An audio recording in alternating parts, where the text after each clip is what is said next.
지금부터 실제 있었던 감동적인 사연을 바탕으로 한 이야기가 펼쳐집니다. 본 이야기는 2016년 8월 15일 방영된 EBS 다큐프라임 청춘, 사라진 100년.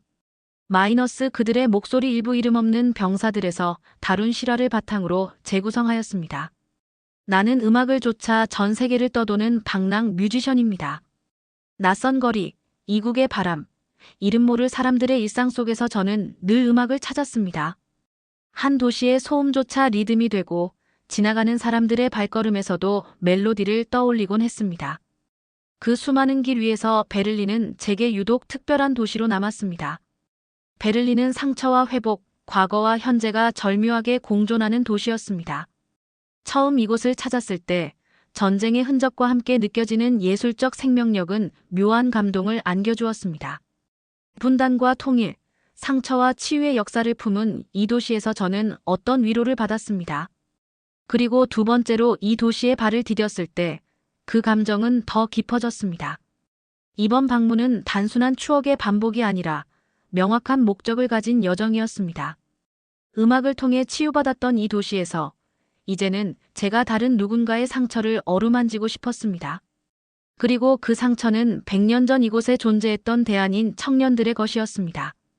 그들은 러시아 군복을 입고 전장에 나가 독일군의 포로가 되었고 이름 없이 사라진 존재들이었습니다. 전쟁이 끝난 뒤에도 그들의 삶은 기록되지 않았고 그들의 목소리는 잊혀졌습니다. 세월은 그들을 지워갔지만 저는 음악을 통해 그 기억을 되살리고 싶었습니다. 그리하여 저는 다시 베를린을 찾았습니다. 노래는 사람을 기억하게 합니다.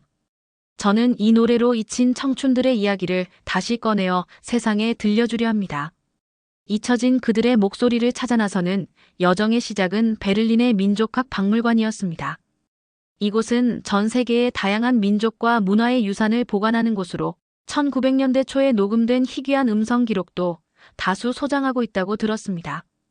저는 혹시라도 그곳 어딘가에 1차 세계대전 당시 고려인 청년들의 목소리가 남아있지 않을까 하는 작은 희망을 품고 박물관을 찾았습니다. 그곳에서 연구자와 함께 수많은 음반과 문서들을 뒤지던 중 드디어 하나의 음반을 발견하게 되었습니다. 그 음반은 1917년에 녹음된 것이었고 무려 100년이 넘는 세월을 버텨낸 원형 음반이었습니다. 낡은 수금기를 조심스럽게 돌리자 서서히 잊혔던 시간의 문이 열렸습니다. 처음엔 잡음과 떨림만이 들렸지만 곧 또렷하게 울려 퍼지는 소리, 그것은 바로 아리랑이었습니다. 아라랑 아라랑 아라리요. 아라랑 고개로 넘어간다. 감정이 실린 구슬픈 음성은 마치 깊은 슬픔과 그리움이 응축된 듯 했습니다. 누군가의 절규 같기도 했고 고향을 잊지 않으려는 마음의 저항 같기도 했습니다. 한 세기 전 포로 수용소에서 울려 퍼진 이 노래를 들으며 저는 그제서야 이 여정의 무게를 실감하게 되었습니다. 단지 잊힌 기록을 찾는 일이 아니었습니다. 목소리를 되찾고 그 목소리에 담긴 고통과 삶, 그리고 인간으로서의 자존을 복원하는 길. 그 길은 제가 지금까지 걸어왔던 음악의 길과는 전혀 다른 새로운 차원의 여정이었습니다. 저는 결심했습니다. 이 노래를 남긴 사람, 그리고 그들과 함께했던 수많은 목소리를 끝까지 찾아가겠다고 말입니다. 그러나 이 여정은 단순히 감동적인 기록을 발굴하는 낭만적 탐험이 아니었습니다. 음반 속에서 흘러나오는 구슬픈 아리랑의 주인공은 누구인가, 어떤 삶을 살다 이 노래를 불렀는가 하는 물음은 점차 무거운 의문으로 가슴을 짓눌렀습니다. 기록은 거의 존재하지 않았고 남겨진 것은 고작 수십 초의 노래뿐이었습니다. 이 목소리를 끝까지 따라가야 하는가에 대한 회의가 고개를 들기 시작했습니다. 내가 이 역사에 발을 들릴 자격이 있는가? 이 아픔을 꺼내는 것이 과연 고인을 위한 일일까 하는 두려움이 몰려왔습니다. 무엇보다도 전쟁, 포로, 강제 징집, 그리고 음성 실험이라는 단어들은 저에게 있어 익숙지 않은 공포 그 자체였습니다. 단순한 민족의 비극이 아니라 개개인의 삶과 청춘이 무참히 짓밟힌 이야기였고 그 안에는 우리가 쉽게 입에 담을 수 없는 진실이 숨어 있었습니다. 목소리는 그렇게 우리를 불러냈지만 그 목소리 뒤에 감춰진 상처는 너무도 깊고 아팠습니다. 하지만 저는 다시금 음원을 재생했습니다. 아리랑의 음절 하나하나에 스며든 감정은 단순한 슬픔이 아니었습니다. 절망 속에서도 끝내 고향을 기억하려는 의지, 그리고 사랑하는 이를 떠올리며 부른 노래였습니다. 그 진실은 제 안의 회의와 두려움을 밀어냈습니다. 이제는 피할 수 없는 부름임을 알았습니다. 그들의 이야기를 외면하는 것은 두 번째로 있는 일이라는 생각에 저는 다시 마음을 다잡았습니다. 기록이 없다고 존재하지 않은 것은 아니라는 것. 바로 그 점이 저를 다시 걷게 했습니다. 이 여정의 결정적인 전환점을 안겨준 건 당시 녹음된 음원에 대한 세부 자료였습니다. 놀랍게도 100년도 더 된 기록지에는 노래를 부른 이들의 이름과 녹음 장소, 생년월일까지 정교하게 적혀 있었습니다. 그 중에서도 특히 한 이름이 눈에 들어왔습니다. 김그레고리, 한글 이름과 러시아식 성명이 혼재된. 이 낯선 이름은 곧 연해주 지역에 살던 고려인으로 밝혀졌습니다. 그는 러시아군으로 징집되어 전장에 투입되었고 독일의 포로로 잡힌 뒤 수용소에서 음성 실험에 참여했던 인물이었습니다. 박물관의 음향학자와 역사 연구자들과 협력하며 김그레고리의 행적을 추적하기 시작했습니다. 그러던 중 놀라운 사실을 알게 되었습니다. 그가 남긴 노래는 단지 한두 곡이 아니었습니다. 무려 29개의 곡, 그리고 고려인 포로 전반이 남긴 노래는 45곡에 달했습니다. 각 곡은 아리랑처럼 익숙한 민요부터 고향을 그리워하는 자작 노래, 조국의 독립을 염원하는 항일 가사까지 다양했습니다. 그 노래들은 단순한 기록이 아니었습니다. 당대 청년들이 처한 상황과 감정을 담은 절규이자 역사적 증언이었습니다. 그 과정에서 김그레고리 외에도 안스테판, 니키포르, 니콜라이 등 여러 고려인 청년들의 이름이 등장했습니다. 이들은 모두 러시아군의 일원으로 참전했다가 포로가 되어 수용소로 이송되었고 음성 실험에 참여한 기록이 남아 있었습니다. 연구자들은 이 자료들을 바탕으로 각 인물의 사진과 녹음, 음성, 병역 기록 등을 하나하나 대조해갔고 저는 그들과 함께 사라진 조각들을 맞추는 기분으로 여정에 몰입했습니다. 점점 더 많은 퍼즐 조각이 맞춰질수록 이들의 삶은 추상적 기록이 아닌 구체적 현실로 다가왔습니다. 이제 이 이야기는 더 이상 과거의 그림자가 아니었습니다. 그들은 확실히 존재했고 이제는 기억되어야 할 사람들임을 저는 확신하게 되었습니다. 김그레고리라는 고려인 청년이 남긴 음성 기록은 총 29개에 달했습니다. 하나하나 재생해보며 우리는 단순한 민요가 아닌 살아있는 감정의 기록임을 실감할 수 있었습니다. 그가 부른 노래 중에는 고향을 그리워하는 절절한 노래부터 가족을 떠올리며 부른 노래, 독립을 염원하는 항일가까지 다양하게 존재했습니다. 특히 기억에 남는 것은 그가 남긴 말과 그 말 뒤에 이어진 짧은 진술이었습니다. 내워라 말아라. 우리의 이탈 청춘이야. 그 말은 노래와 함께 청춘의 상실, 그리고 전쟁의 아픔을 절절히 전해주었습니다. 기록에 따르면 그는 제대 후 3개월 만에 다시 징집되어 전장으로 나갔고 아내와 결혼한 지 2년 만에 아들과 딸이 태어났습니다. 그 이름은 아들 금복이, 딸은 새별이었습니다. 그가 불렀던 수많은 노래는 실은 고향에 두고 온 가족에게 보내는 절박한 음성 편지와도 같았습니다. 낯선 땅에서의 포로 생활, 언제 끝날지 모를 전쟁의 한복판에서 그는 매일 밤 고향을, 가족을, 사랑하는 이들을 그리워하며 노래를 불렀던 것입니다. 그의 목소리는 단지 과거의 찬양이 아니었습니다. 그것은 한 인간의 정체성과 기억, 그리고 사랑에 대한 증언이었습니다. 그가 어떤 얼굴을 가졌는지는 몰랐지만 그의 노래를 들으며 저는 분명한 인간의 체온을 느낄 수 있었습니다. 그리고 그 온기 있는 목소리가 있었기에 우리는 이 여정을 계속해 나갈 수 있었습니다. 김그레고리라는 이름은 이제 제게 단순한 기록 속의 인물이 아닌 되살아난 한 사람의 인생이었습니다. 이것이 첫 관문을 통과한 순간이었고 진정한 여정의 시작이기도 했습니다. 고려인들은 러시아 제국의 영토였던 연해주에서 살아가던 사람들이었습니다. 그들은 일제강점기를 피해 새로운 삶을 찾아 머나먼 땅에 정착했지만 여전히 차별과 빈곤 속에서 살아야 했습니다. 그러던 중 1차 세계대전이 발발했고 러시아는 막대한 인적 자원을 전쟁터로 끌어들였습니다. 연해주에 살던 고려인 청년들 역시 예외일 수 없었습니다. 조국도 아니고 그들을 보호해줄 나라도 없는 상황에서 그들은 러시아 제국의 명령에 따라 강제로 징집되었습니다. 젊음을 담보로 전쟁터에 나선 그들의 운명은 혹독했습니다. 고려인 청년 4천여 명은 러시아군으로 참전한 뒤 유럽 동부 전선의 격전지였던 타넨베르크 전투에서 독일군의 포로로 잡히게 됩니다. 이후 그들은 독일 전역의 포로 수용소로 분산 수용되었고 그곳에서 다시 한번 인간 이하의 대우를 받아야 했습니다. 특히 독일은 다양한 인종과 언어를 보유한 전쟁 포로들을 대상으로 인류학적 실험을 자행했으며 고려인들 역시 이러한 실험의 대상이 되었습니다. 두개골 측정, 피부색 분석 같은 인체 실험은 물론이고 각국의 언어와 노래를 수집한다는 명목으로 음성 실험이 진행되었습니다.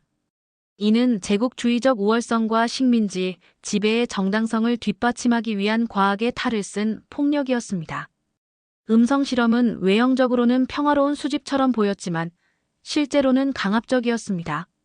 실험 대상이 된 포로들은 주로 동양인과 아프리카계 병사들이었고 고려인 포로들에게도 술을 마시게 한 후 노래를 부르게 했다는 기록이 남아 있습니다. 이는 그들이 자유롭게 노래했는지를 의심하게 만드는 대목이었습니다. 그런 상황에서도 청년들은 노래를 불렀습니다.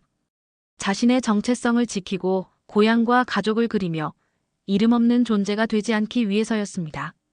전쟁이라는 거대한 소용돌이 속에서 그들은 비로소 한 사람으로서 존재하기 위한 마지막 수단으로 노래를 선택했던 것입니다. 이들의 목소리는 당시 제국의 음성 수집 프로젝트인 포로 음성 아카이브에 남아 세월을 건너 지금 우리의 귀에까지 닿게 되었습니다.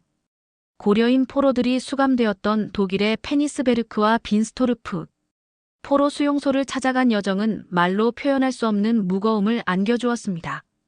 지도 위에서만 존재하던 지명은 실제로 눈앞에 펼쳐졌을 때 그 무게가 달랐습니다. 현재 그곳은 대부분 철거되어 흔적조차 보기 힘들었고 간신히 남아있는 붉은 벽돌 건물 하나만이 당시의 시간을 증명해주고 있었습니다. 그곳에 발을 디딘 순간 나는 마치 시간의 틈새로 들어간 듯한 느낌을 받았습니다. 수십 년간 사람들의 기억에서 사라졌던 장소, 그곳에서 나는 어떤 기이한 침묵과 마주했습니다. 연구자들과 함께 우리는 포로 수용소 내부를 어렵게 허가받고 들어갔습니다. 회색빛 건물 안, 오래된 나무 바닥과 녹슨 철제 난방관, 그리고 문이 잘 닫히지 않는 회전식 문고리가 당시의 시간을 말없이 전하고 있었습니다. 벽에 남아있는 희미한 표식, 간방 안쪽의 낙서 하나하나가 저를 멈춰 세웠습니다. 저는 그 벽면에 손을 얹으며 김그레고리와 안스테판, 니키포르, 니콜라이 같은 청년들이 이곳에서 얼마나 절망적이고 외로운 시간을 견뎌냈을지를 상상했습니다. 그들의 자취를 좀 더 분명히 확인하기 위해 우리는 보관 중인 사진 자료 약 800여 장을 하나씩 확인하기 시작했습니다.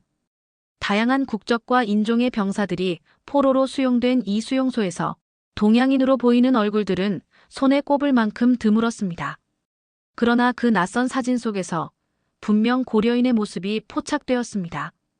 그들의 눈빛, 표정, 군복의 옷매무새까지. 사진 속 그들은 분명 우리와 같은 혈통의 사람들이었습니다. 낯설면서도 낯설지 않은 그 얼굴들. 저는 사진을 보며 이상하리만치 익숙한 감정을 느꼈습니다. 그 순간이야말로 제가 이 여정에서 가장 깊은 동굴 안으로 들어섰다는 것을 실감한 때였습니다. 사진 속 그들은 말이 없었지만 눈빛으로 이야기를 건네고 있었습니다. 그 눈빛은 원망도 두려움도 아닌 단지 기억되기를 바라는 간절함이었습니다. 그 무거운 침묵을 마주한 순간 이 여정은 단지 기록의 복원이 아니라 망각과의 싸움임을 절실히 느꼈습니다. 그래서 저는 다짐했습니다. 그들을 다시 세상에 연결해 주겠노라고. 우리는 점점 더 깊은 어둠 속으로 걸어 들어가고 있었습니다. 페니스베르크 수용소와 빈스토르프에서 찾지 못한 음성 실험의 명확한 증거를 찾아 마지막 희망처럼 독일의 군사도시 빈스도르프를 찾았습니다. 이곳은 2차 세계대전 때까지도 독일 국방부의 주요 군사시설이 있었고 전쟁 연구자들 사이에서는 전쟁 기록의 보물창고로 불리는 장소였습니다. 수많은 기록들이 철저하게 분류 보존되어 있었고 그중 음성 실험과 관련된 비공개 자료들이 있다는 정보를 입수한 뒤였습니다. 이곳에서 우리는 드디어 1916년부터 1917년 사이 고려인 6명이 여러 차례 실험에 참여했다는 세부 기록을 확인할 수 있었습니다. 그 문서 속에는 김그레고리의 진술과 함께 안스테판, 니키포르, 니콜라이라는 이름도 등장했습니다. 놀랍게도 그들의 신분, 군 복무 이력, 출신 지역, 가족 사항까지도 자세히 기록되어 있었으며 심지어 그들이 불렀던 노래의 제목과 가사 일부도 확인할 수 있었습니다. 이 문서가 사실임을 확인한 순간 마음 한켠에 있던 의심과 회의가 눈 녹듯 사라졌습니다. 그러나 진실을 확인한 기쁨도 잠시, 더 깊은 절망이 밀려왔습니다. 수용소 기록 어디에도 이들의 최후에 대한 언급은 없었습니다. 전쟁이 끝난 후 어디로 갔는지, 살아남았는지, 고향으로 돌아갔는지 아무도 알 수 없었습니다. 더 이상 추적할 수 있는 단서는 보이지 않았습니다. 우리는 빈스도르프에서 가까운 지역에 있는 전몰 병사들의 공동묘지를 찾았고 거기서 고려인의 이름을 찾아보았지만 그 어떤 비문에도 이들의 이름은 새겨져 있지 않았습니다. 그들은 결국 이름 없이 목소리만 남긴 채 역사 속에 묻혀버린 존재였습니다. 그들의 마지막 행적조차 남지 않은 그 침묵 앞에서 우리는 처음으로 발걸음을 멈추었습니다. 이 여정이 결코 해답을 찾는 일만은 아니라는 것, 때로는 기억하기 위해 고통을 감수해야 한다는 것을 절실히 깨달았습니다. 이 순간이 바로 우리의 여정에서 가장 깊은 고비, 결정적 시련이었습니다. 빈스도르프에서 발걸음을 돌린 우리는 마지막 가능성을 걸고 베를린의 훔볼트 대학 도서관으로 향했습니다. 200여 년의 역사를 지닌 이 도서관에는 650만 권이 넘는 장서가 소장돼 있었고 특히 1차 세계대전 당시 포로 관련 기록이 있다는 사실은 희망의 끈을 놓지 않게 했습니다.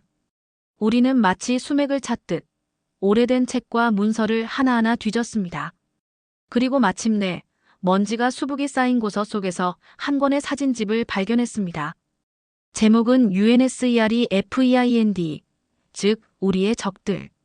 전쟁 포로들의 얼굴을 정면으로 담은 사진집이었습니다. 그 안에서 안스테판이라는 낯익은 이름과 함께 동양인의 얼굴이 눈에 들어왔습니다. 사진 속 인물은 군복을 단정히 입고 있었고 표정은 단호하면서도 어딘가 슬퍼 보였습니다. 곧바로 우리는 음성 실험 당시의 사진과 대조했고 전자식 얼굴 인식 분석 시스템을 통해 약 80% 이상의 일치율이라는 결과를 얻었습니다. 이는 단순한 유사성이 아니라 동일 인물일 가능성이 매우 높다는 뜻이었습니다. 이제 우리는 그의 얼굴과 이름, 그리고 목소리를 하나로 연결할 수 있었습니다. 이 순간은 말 그대로 숨이 멎는 듯한 감동이었습니다. 기록의 조각들이 실존 인물의 삶으로 되살아나는 마법 같은 일이 벌어진 것입니다. 안스테판이라는 이름은 이제 단지 흑백 사진 속의 표식이 아니었습니다. 그는 존재했고 노래했고 역사 속 어둠 속에서도 자신의 흔적을 남겼습니다. 무명의 병사로 사라졌을 수도 있었던 그의 삶이 이 한 권의 책과 수십 년 전의 음성 그리고 지금의 우리의 연결을 통해 다시 되살아났습니다. 그것은 단순한 기록 복원이 아니었습니다. 망각에 저항한 증언이었고 잊힌 존재에게 존엄을 돌려주는 순간이었습니다. 이 발견은 곧 이 여정의 큰 보상이었고 동시에 새로운 사명을 남겼습니다. 이제 우리는 그저 감동하는 것을 넘어 더 많은 잊힌 목소리들을 찾아야만 했습니다. 안스테판의 이야기는 이제 시작일 뿐이었습니다. 잊혀진 기억을 줬던 여정은 마침내 또 다른 만남으로 이어졌습니다.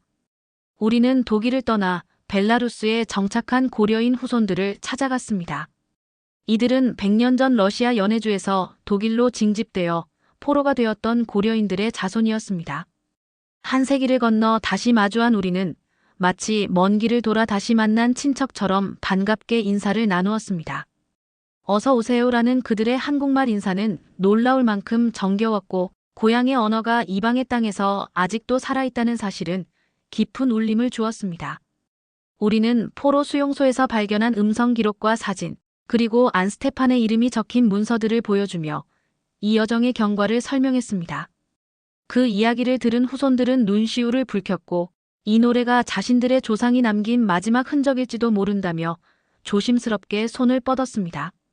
그 자리에는 떡국이 올라온 밥상이 있었고 설날과 광복절을 기념한다는 그들의 풍습은 이방인의 살 속에서도 꺼지지 않은 고국의 불씨처럼 느껴졌습니다. 우리는 함께 아리랑을 불렀습니다. 멜로디가 흐르자 아이부터 어르신까지 모두가 하나 되어 노래를 이어갔습니다. 그 노래는 단지 민요가 아니라 사라진 조상들의 영혼을 부르는 주문 같았습니다. 안스테판과 김그레고리, 그리고 이름 없는 많은 고려인들이 이 노래를 따라 다시 살아 움직이는 듯한 느낌이 들었습니다. 그들의 희생이 있었기에 오늘의 후손들이 존재하며 우리는 이 노래로 그들의 존재를 잊지 않겠다는 다짐을 다시 했습니다. 100년이라는 시간의 간극은 그렇게 하나의 노래와 마음으로 좁혀졌습니다. 우리는 단지 자료를 찾고 기록을 정리한 것이 아니라 한 민족의 정체성과 아픔, 그리고 사랑을 다시 이어붙였습니다. 이 귀환은 단순히 여정의 끝이 아니라 기억과 사람을 다시 잇는 새로운 시작이었습니다. 여정의 끝자락에서 다시 베를린에 돌아온 나는 그곳의 거리와 건물, 사람들조차 전혀 다른 모습으로 다가왔습니다. 처음 이곳을 찾았을 때 음악을 통해 치유받았던 도시. 그러나 지금 이곳은 내게 치유가 아니라 증언과 약속의 장소가 되었습니다. 그 어떤 소리도, 그 어떤 공기조차도 김그레고리와 안스테판, 그리고 이름 없이 사라진 수천 명의 청년들의 숨결처럼 느껴졌습니다. 나는 더 이상 음악을 찾아 떠도는 방랑자가 아니었습니다. 나는 이제 기억을 전하고 망각을 막기 위한 목소리를 가진 증언자가 되어 있었습니다. 그들의 목소리를 들은 지금 나는 더 이상 무관심하게 세상을 지나칠 수 없습니다. 한 세기를 지나 우리 곁으로 돌아온 목소리. 우리는 그저 감동만 하고 지나칠 것이 아니라 그 목소리를 기억하고 이어가야 한다는 책임이 있다는 것을 절실히 깨달았습니다. 나는 이 이야기를 전하는 또 하나의 목소리가 되고자 합니다. 전쟁이라는 이름으로 지워졌던 이름들, 조국을 떠난 채 고향, 땅 한 번 다시 밟지 못하고 사라진 그 청춘들의 노래는 반드시 지금 세대와 다음 세대에게 이어져야 합니다. 기억은 전해질 때 비로소 살아 숨쉬는 것입니다. 그래서 저는 또다시 길을 나섭니다. 이번엔 노래를 수집하러 가는 길이 아닌 잊힌 존재들의 이야기를 세상에 다시 들려주기 위한 길입니다. 한 사람의 목소리가 역사의 빈틈을 메우는 일이 될 수 있다는 믿음을 가지고 저는 다시 길 위에 섭니다.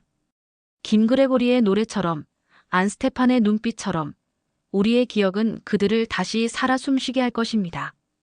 이것이 제가 음악으로 선택한 사명이며 이 여정이 제게 남긴 가장 깊은 변화입니다. 긴 여정 끝까지 함께 해주셔서 진심으로 감사드립니다. 다음에도 사람과 사람, 마음과 마음을 잇는 이야기로 찾아뵙겠습니다.